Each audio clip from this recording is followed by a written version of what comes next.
Hello beautiful souls, it's Kerry, and today I have a Druid Craft Oracle for you, and I've pre-selected two cards that I'd like to talk about. The first card is the Five of Pentacles, and the second card is the Three of Swords. Now there is a Druid Craft foundational principle, which is that the three foundations of learning are seeing much, studying much, and suffering much. Threes also represent the fulfillment and the harvest and the fruition of something. But swords can represent conflict, and the conflict that's harvested here is often pain.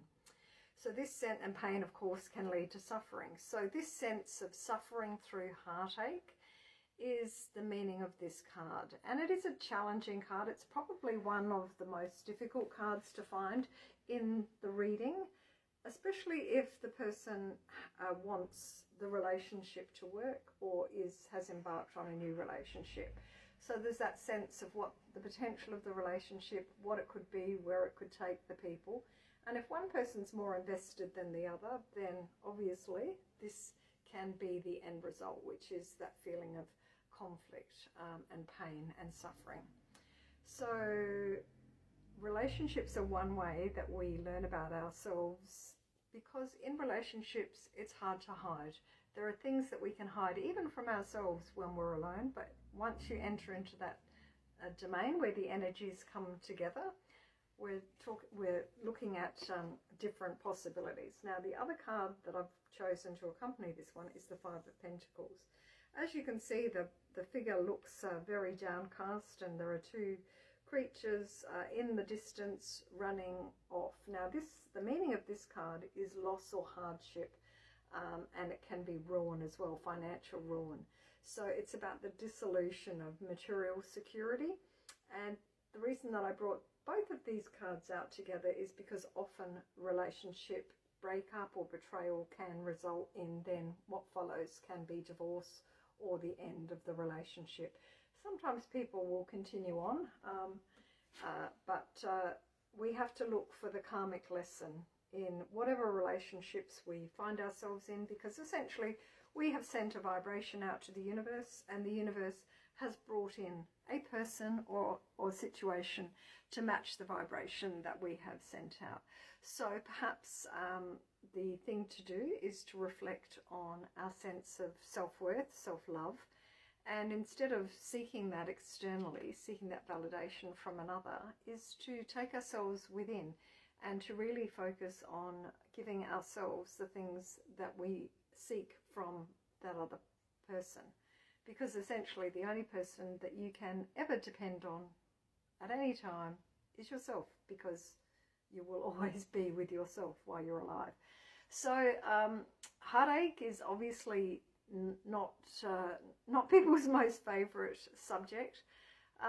Going through the pain of loss, where you felt that sense of connection with someone that you felt something deeper with, it can be very magnetic, almost like some kind of magnetic force bringing you repeatedly back together to try to work out whatever it is that you've come together to work out. And it can be challenging. People have expectations, but really we can only be who we are, and the person that we have that attraction to can only be who they are. And sometimes we come together simply to be mirrors to each other and teach each other that whilst there were beautiful parts of it, it wasn't for the highest good. And so let it go, release it with love, and sit in the pain, because people say, oh, just distract yourself. There's something there, there's a message there in that pain, so that you don't attract another person with a different name but the same energy. You really want to get back in and you want to clear that. If you have trouble with clearing, and sometimes this stuff can be entrenched, it can be past life stuff, it can be past life associations that you've had with this same person who's come in again. And if you're having a soul contract, well, we're always in a soul contract of some sort, but if the soul contract with the particular person hasn't been complete, then it will continue until the soul contract is complete, or until one person dies, and then perhaps it'll go on in the next lifetime. or perhaps another member of a family will have to play out this big energetic drama on some level. So try to be your best self. Try to act from a place of love and kindness and generosity. It can be hard when you have strong feelings about someone, because you can, you can kind of oscillate between feeling warm, positive, fuzzy feelings towards them because they are the object upon which you have placed your love interest, and so that the source of your supply seemingly. But we always must remember that our supply comes directly from God, and everything in our life is a reflection of where we're at. And so look at the situation and learn from it.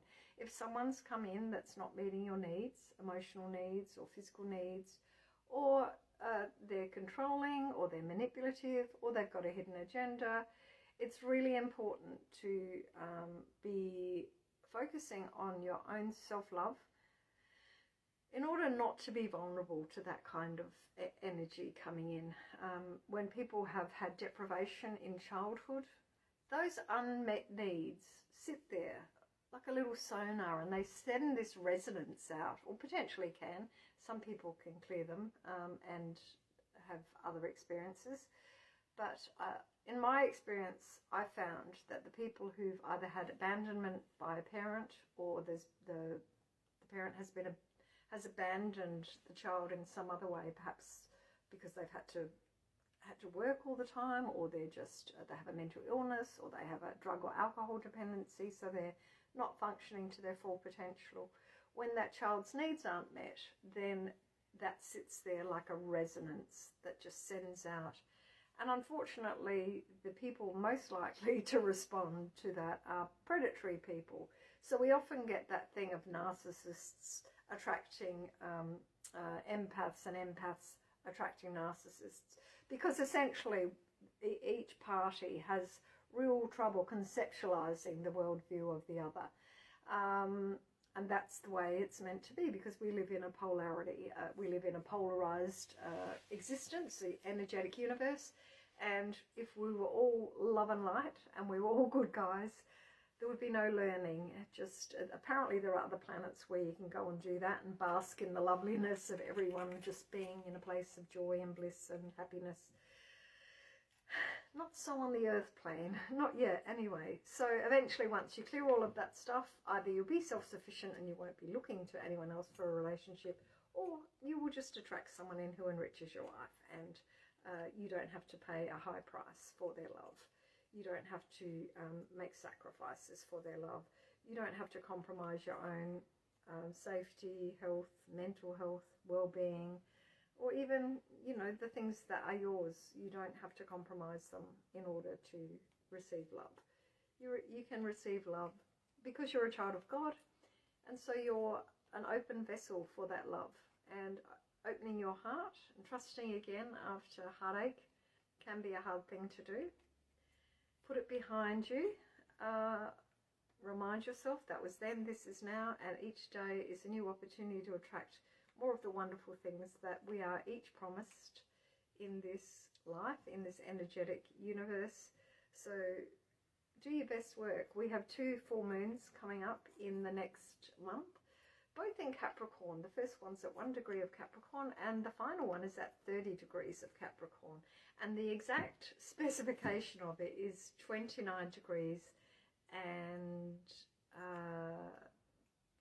29 minutes, I think. So 1 more minute, I think. And sorry, my math isn't great. I went to about 10 different schools when I was a child. But I love astrology, and I use a computer, so I don't have to calculate by hand. But it's like the universe has really kind of asked us to hone in on this degree, because essentially it refers to the Sabian symbol that aligns with it is a high-level meeting of a secret businessman or business people. So we're talking about the people that rule the rulers of the world, the people above the rulers of the world, and we've heard a lot about them. So we've heard all kinds of stories about their nefarious plans for us. let's be hopeful that perhaps some of their plans for humanity are good as well. And we'll align ourselves with the light and the love and send that energy out there into the universe so that we can assist with the creation of the new earth. So if you'd like more of my forecasts, please follow me, and you can find more about me and my services on my website, www.sacredheartsoulcarecentre.com. And I'm currently working on my memoir, which will be going to print. Well, it'll be actually an ebook initially, which you'll be able to get, and it'll be full of lots of interesting stories about the lessons I've learned along the way to share. Take care, lovely. See you next time.